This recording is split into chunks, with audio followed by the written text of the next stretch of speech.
Hi guys, welcome back to my channel. My name is Mariah if you are new here, and if you're not new here, then welcome back. Today I'm just doing a very brief video, kind of giving a brief recap on the declassified episode of the Challenge 36 Double Agents that aired last night on MTV. So this was kind of like a sneak peek episode before the official premiere that's happening on December 9th on MTV. So I didn't know really what to expect from this episode. I pretty much thought that it was just going to be like something that was just like something similar to like an extended trailer. I thought it might be something that was kind of just like dragged out or just a repeat of what was shown in the trailer. So I actually didn't watch it when it aired. I watched it today, which is December 8th, after the fact, and I was like, well, maybe I should just catch up on it just to make sure I didn't miss anything crazy. So I watched it and I just wanted to give my quick overview and point out a couple things I noticed in regards to alliances that were starting to form, and then kind of just pinpoint any other relevant information that I thought we might need to know leading into the premiere tomorrow. Now stay tuned for the end of the video. I'm going to just show you a brief alliance chart that I started putting together and kind of seeing which people I think are for sure working together and then who might end up working together. December 9th. My trailer reaction and season prediction video was rather long, so I'm going to try to keep this under 10 minutes, so here we go. As always, TJ comes on and says the season is going to be crazy, there's going to be unexpected twists, and to basically expect the unexpected. So I'm excited because TJ just seems like he always is up to no good, which I love, so I'm excited for that. But it also makes me more intrigued to what the season is about. They keep saying double agent, rogue agent, and mission. So what does this even freaking mean? First things first, they're not living in a bunker this season, so I guess that's good news for them. That was a surprise to me because last season they were in that bunker going along with the Total Madness theme. I thought maybe this year they might have something similar, and it seems like the castmates were loving the reveal of their house. They said it was bougie, comfy, they're digging it. The gym setup looked really nice, the rooms looked really nice, and they seemed like they were settling in pretty nice. It showed the castmates starting to party, pop some champagne, get to know one another, and start mingling and just hanging out. I'm just going to talk about a few of the interviews that were memorable to me. So first things first, rookie interviews. Something I noticed about this declassified episode is that they're kind of giving us an insight and a background to these rookies, which I like, because in my previous video where I was kind of giving my predictions on the rookies, a lot of them I don't know anything about because I've never heard of them. I haven't seen the shows that they came from, so I didn't really know how to predict how well they would do this season. However, we got to learn some of their backstories and kind of their why for being on there. Now this is a pro and a con in my opinion. The pro is that, okay, I know a little bit more about them now. I kind of see where they could fit in the house, and I kind of feel like I can see where their strengths are. The bad thing about this, in my opinion, is that now I'm starting to become attached to these rookies already. When they're telling us that they're there for their family, they're telling us they're there because they had a rough upbringing, or they're telling us that they're there for their pregnant wife and children. It's just like, yeah, I want you to stay, I want you to go as far as you can, and I want you to win the money. So you can't help but feel for these people, and so it's going to be that much harder when they get dropped. And so that's why I'm like, okay, I like learning more about them, but at the same time, I kind of don't like it because now I'm starting to get attached and the season hasn't even officially premiered yet. Now for a couple of veteran interviews that stuck out to me, Darrell, he said he is the only challenge player that has won 4 times in a row, and he is back for his 5th. He also said if he makes it to that final, he is winning, so Darrell is there to play. Another interview that stuck out to me was Nany's interview, because Nany said she's notorious for being sent home right before the final, but she's feeling confident this season because she does have some alliances in the game, Casey, Josh, so she feels like she at least has a little bit of support to back her up, and she's feeling like this is finally her season to win. Okay, another interview that stuck out to me is Leroy. So I said in my prediction and trailer reaction video that I heard on an Instagram account this was Leroy's last season, but I didn't know that he said this in his interview on the first declassified episode. So now I'm freaking out because I thought maybe this was his last season because he won the season.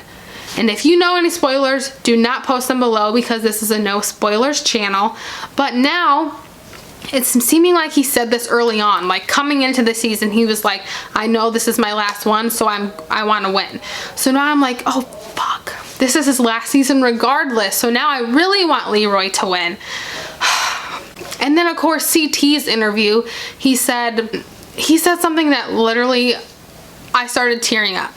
I'm gonna pull up my notes just so I don't misquote him. He said, hey guys, so he came on screen and he said, hey guys, remember me? Good, because I almost forgot. So I almost started crying just because, you know, people kept making fun of CT over the last couple seasons, saying he had a dad bod, and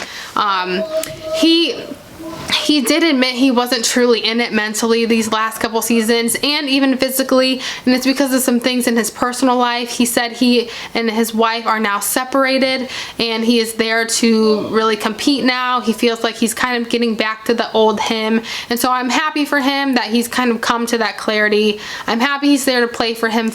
I'm happy he's there to play for his son, and I'm just happy that the old CT is back. So those were just some of the interviews that really stuck out to me. And then just a couple more memorable moments. I did show Wes kind of mingling in with the rookies. It seemed like the rookies were kind of asking Wes, hey, how long have you been here? So how does this work?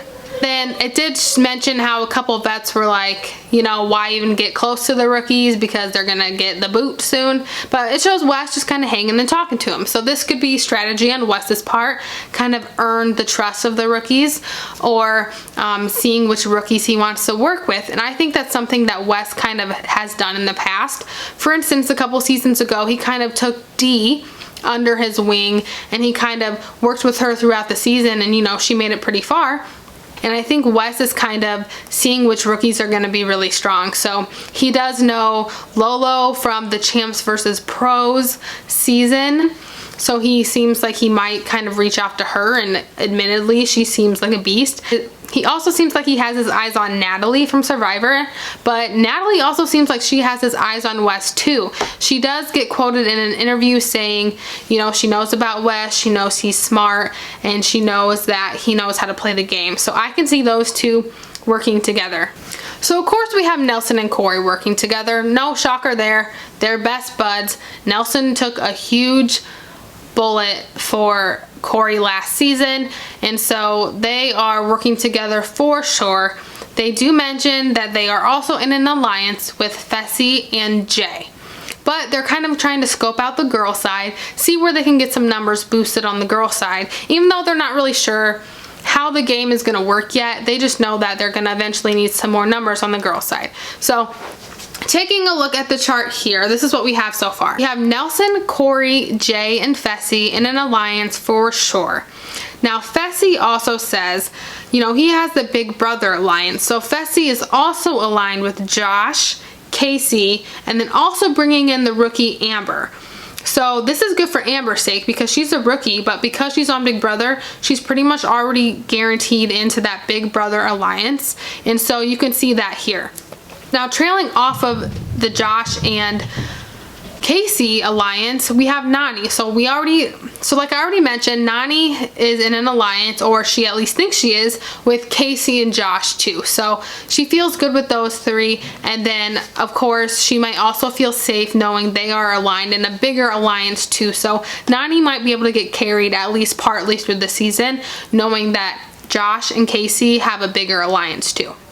Now Jay is really excited because he's happy to have Natalie from Survivor on there. He's like, finally someone else like me from Survivor. So obviously he knows Natalie seems like a beast from Survivor. I believe she was the runner-up. So he's trying to work with her for sure.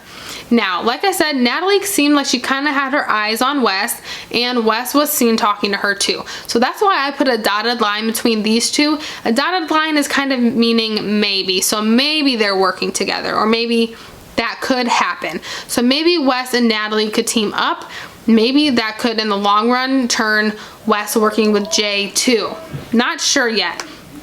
Wes, of course, is tricky. Wes could be working with anybody, everybody. You really never know. But Wes did say he knew Lolo from before. it is possible he might want to work with her, or at least know that he has a strong rookie on his side. And then also I kind of put those maybe dotted lines between Wes and CT and Wes and Devin. The reason why I put between Wes and Devin is because in past seasons Devin has kind of had it out for Bananas. Obviously in past seasons Wes has had it out for Bananas. That rivalry kind of diminished last season, but still I kind of see that Devin and Wes kind of have similar goals and interests in mind. And also when Devin was talking to Amber B in one of the clips from this episode, she said, okay, so tell me about your buddy Wes. So your buddy Wes sounds like, you know, they might be friends. I'm not 100% sure, but it's possible. And then I put Wes could maybe work with CT just because they're both long-standing veterans. CT is kind of someone that I don't see targeting Wes pretty much ever, maybe towards the end there, but we all know CT is that fly on the wall that stays there as long as he can until he pretty much has to make a decision. So those were just kind of the things that I noted from this episode. I am interested to see what will come about Nany and Teresa finally rekindling their relationship. She said that, you know, they left on a bad note. She doesn't know how things are gonna go when they talk it out, so we'll see how that goes. This episode, TJ did say the elimination battlefield is called the Crater, and if you go into the Crater, you win your elimination, you earned a skull, and that means you are qualified to run the final, so just like last season. And there are only 10 skulls possible, so I'm excited to see how that unfolds. I'm excited to see who's going into that Crater first on Wednesday night. Other than that, thank you so much for watching this video. Let me know below your predictions for the challenge season 36. Again, no spoilers here. I don't want to spoil it for anyone down below. It wouldn't be the end of the world if it's spoiled for me, but this is one of the first seasons in a while that I don't know who the winner is. So I am looking forward to kind of writing it out and doing these weekly recaps, genuinely not knowing who's going home each week. So no spoilers. Other than that, Challenge 36 premieres tomorrow on MTV, and make sure you subscribe if you don't want to miss my next challenge chat. Until then, I will see you next time. Bye.